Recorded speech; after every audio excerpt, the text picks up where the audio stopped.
Good morning class, welcome to Daffodils online classes. कैसे हो आप लोग? आई होप यू आप लोग अच्छे होंगे। पढ़ाई भी साथ साथ चल रहा होगा आप लोगों का और कंटिन्यू स्टडी आपकी चल रही होगी। जैसे जैसे मैं आपको बताते जा रहा हूँ वैसे वैसे आप लोग फॉलो कर रहे होंगे। जो भी मैंने आपको डायरेक्शन दिया है कि बुक लेके आपको पढ़ना है, वर्ड मीनिंग्स जो भी उसको लर्न करना है, टॉपिक आपको एक बार जैसे मैं पढ़ा दूँ उसको एक बार आपको और रिवाइज करना है। 2 से 3 टाइम्स आप रिवाइज करोगे तो आपको टॉपिक ऑटोमेटिक क्लियर हो जाएगा और समझने में भी आपको प्रॉब्लम्स नहीं आएंगी। ओके स्टूडेंट, समझ गए आप लोग? तो चैप्टर हमारा चल रहा था क्रॉप प्रोडक्शन एंड मैनेजमेंट। इसमें मैंने आपको मैन्योर एंड फर्टिलाइजर हमारा टॉपिक चल रहा था। आपको मैंने बताया था कि मैन्योर हमारे लिए फ़ायदे भी है और कहीं कहीं उसका फ़ायदे नहीं भी मिल पाता है। फर्टिलाइजर कहीं हमारे लिए फ़ायदेमंद भी है, कहीं नुकसान भी होता है। तो मिला जुला के बात ये है कि आपको मैंने मैन्योर फर्टिलाइजर के बारे में बता दिया, ठीक है। आगे जब पेज नंबर 12 पे आइए आप लोग, आगे हम स्टडी करते हैं। कल मैंने आपको एडवांटेज ऑफ यूजिंग मैन्योर्स बता दिए थे, है ना, यहाँ तक। अगला टॉपिक है हमारा crop rotation, another method of replenishing the soil. फसल चक्र, क्रॉप रोटेशन मीन्स फसल चक्र।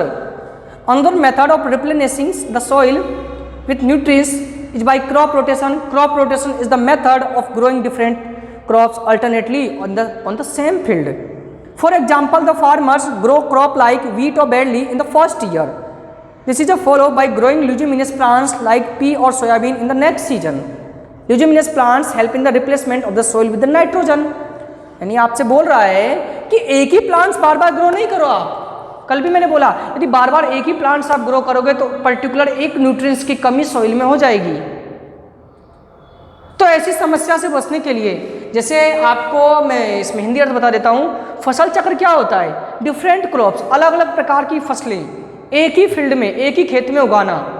जैसे कोई फार्मर है जिसने फर्स्ट ईयर गेहूं या बाजरे की खेती करी, फिर अगले सीजन में उसको मटर या सोयाबीन की खेती या दाल की खेती करनी चाहिए। जिससे क्या होगा, जो ल्यूजिमिनस प्लांट्स है, फलीदार पौधे, जो दाल वाले पेड़ पौधे होते हैं, वो क्या करते हैं, सॉइल में नाइट्रोजन अवेलेबल कर देते हैं। इससे क्या होगा, आपको प्रॉपर न्यूट्रिएंट्स की कमी सॉइल में नहीं हो पाएगी। नेक्स्ट पेज पे आइएगा, पेज नंबर 13।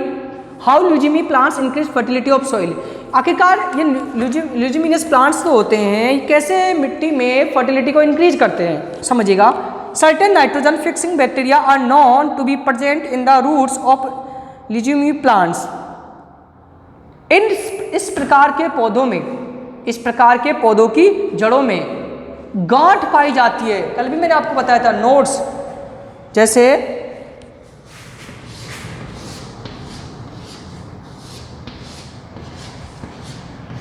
ऐसे गांठें इसमें प्रेजेंट रहती है इस तरीके से।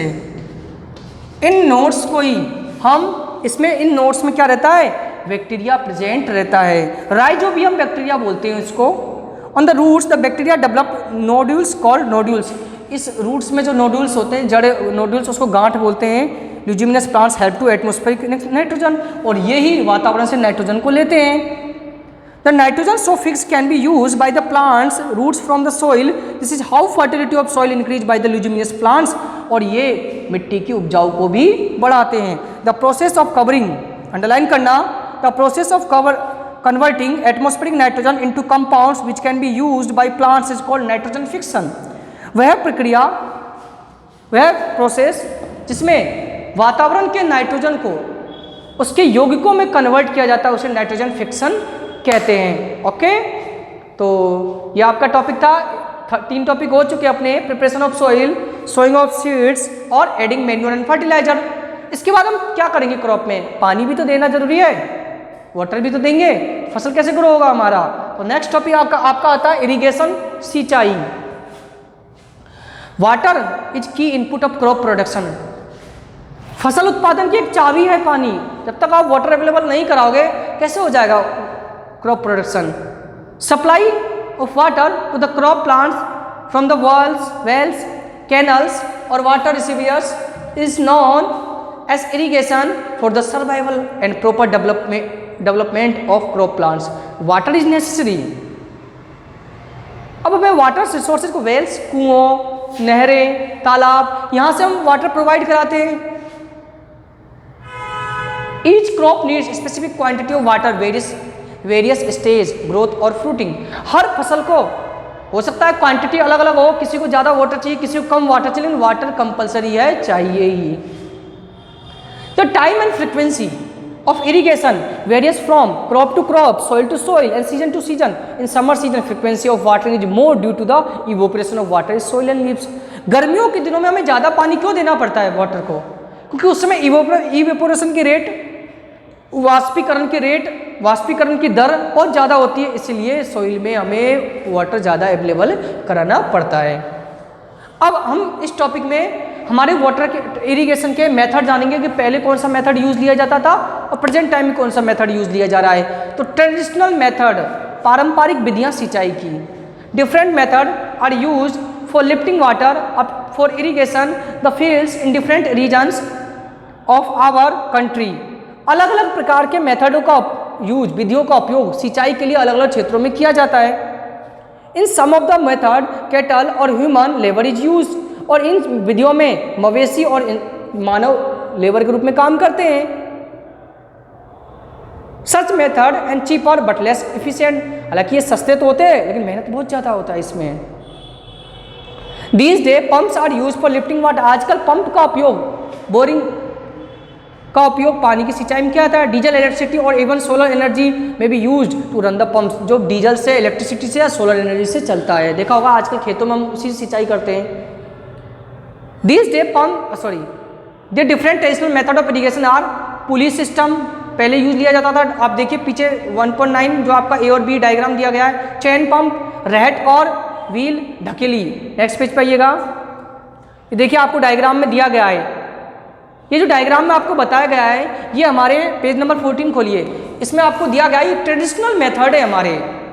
पहले इन्हीं मेथडों से सिंचाई होती थी। आज हालांकि इन मेथडों का उपयोग कम होता है क्योंकि इसमें क्या होता है, लेबर ज़्यादा लगते हैं, मेहनत ज़्यादा होता है, टाइम भी ज़्यादा लगता है। तो अगला नेक्स्ट मेथड है मॉडर्न मेथड ऑफ इरिगेशन, सिंचाई के आधुनिक साधन। Once the water lifted of method to use the water economically have been developed this day for the two of these sprinkler system and drip system. आज technology बढ़ी है, विकसित हुआ है, उसलिए इरिगेशन का मीडियम भी चेंज हुआ है। दो मीडियम होते हैं, स्प्रिंकलर सिस्टम और ड्रिप सिस्टम। स्प्रिंकलर सिस्टम पढ़ेंगे is used where the soil can not be retain water for the long and where sufficient water is not available. Rotating nozzle are attach the perpendicular pipes at regular interval, water gets sprinkle on the crop with raining. एक तरह का आप समझिए इसमें फव्वारा system किया जाता है। आपने देखा होगा फव्वारा, पूरे ग्राउंड में ऐसी पाइपलाइन फिटिंग कर दी जाती है। जैसे हमारी बिजली फिटिंग होती है ना, अंडरग्राउंड बिजली फिटिंग, ऐसी खेत के अंदर पाइप की फिटिंग की जाती है और सब जगह एक एक नोजल मीन्स जहाँ से पानी निकलेगा फव्वारे की तरह निकलता है और सब जगह हर क्रॉप तक वो पानी पहुँचता है, फैलता भी नहीं है पानी और सभी तक पानी पहुँच जाता है। Drip system is economically method of irrigation. This system involves providing water drop by drop the roots of the plant. Thus water is not wasted. This system practiced in the region where water availability is poor. Drip system में क्या होता है, इसमें हर plants की roots में सीधे ही पानी दिया जाता है।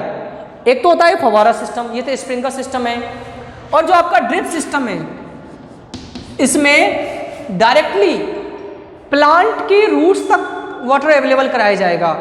बिल्कुल भी वाटर इसमें वेस्ट नहीं होता है। जनरली हिल एरियाज, पहाड़ी इलाकों में इस मेथड का यूज लिया जाता है। तो स्टूडेंट्स आपका ये आज इरिगेशन टॉपिक था, समझ गए होंगे आप लोग इरिगेशन टॉपिक, और टॉपिक आपके जैसे जैसे क्लियर होते जा रहे हैं आप लोगों के कंटेंट में प्रोवाइड कराते जा रहा हूँ मैं, और चैप्टर भी धीरे धीरे में कंप्लीट हो जाएगा। थोड़ा सा लंबा चैप्टर हो रहा है ये, कोई दिक्कत नहीं है, आपको आराम से पढ़ना है, वीडियो को 2 से 3 बार देखना है, जैसे टॉपिक या कंटेंट आपका क्लियर आसानी से हो सके।